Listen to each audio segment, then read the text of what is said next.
What's up, YouTube? Today we're talking fishing line. Do I go with braid, mono, or fluorocarbon? It's all coming up on today's TTD.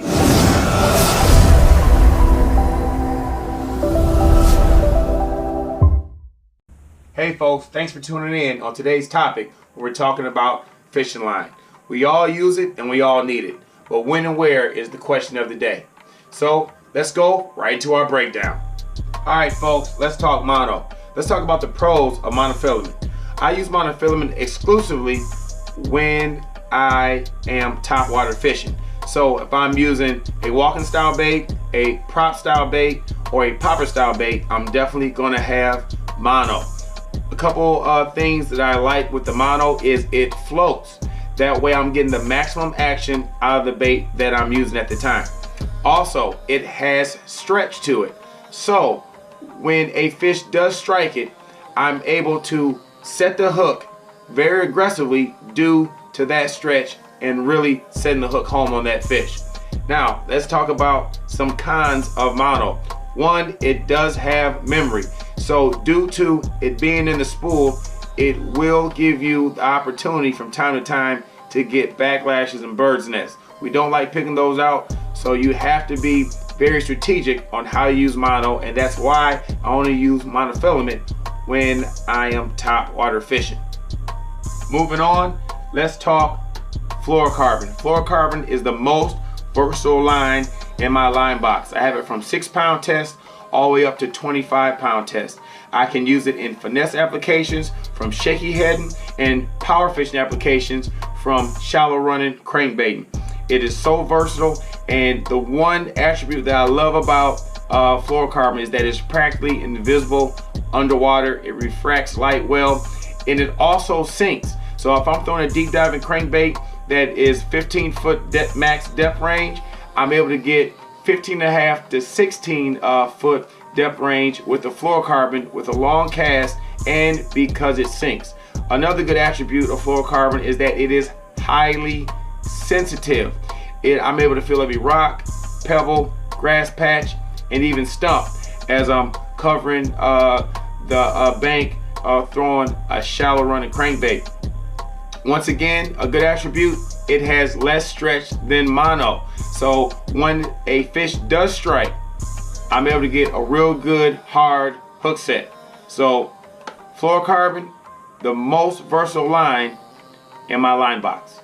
Last but not least, let's talk about braid. Some of the attributes of braid is that it's very abrasive resistant against wood, against rock. It cuts through vegetation very well. It has extremely increased sensitivity so you can detect strikes, and it has no stretch. When a fish hits your bait using braid, you can set the hook hard and home and get that fish in the boat. One good positive about a braid is that it has a higher pound test with a lower diameter. So I can have the Berkley X9 here with 40-pound test, but it's going to have a 14-pound diameter. I can also use this in my finesse applications where I can have a 14-pound test, but it has a 6-pound diameter. So I'm able to use it across the board with my finesse applications and my power fishing applications. So speaking of power fishing, when do I want to use braid? Well, when I'm fishing a frog on matted vegetation, I want to have that 65-pound test with that 17-pound diameter, and I'm able to set that hook home when that bass comes out that grass and gets that frog. Also, with my finesse applications, if I am throwing a finesse style swim bait, if I'm shaky heading, if I'm drop shotting, I definitely want to have a braid to a fluorocarbon leader setup. So I have my 14-pound test fire line here tied with a Alberto knot to about 10-pound of fluorocarbon with a 10-foot leader, and that would be my setup for my finesse application. Alright folks, let's do a recap of the fishing lines and when and where to use them.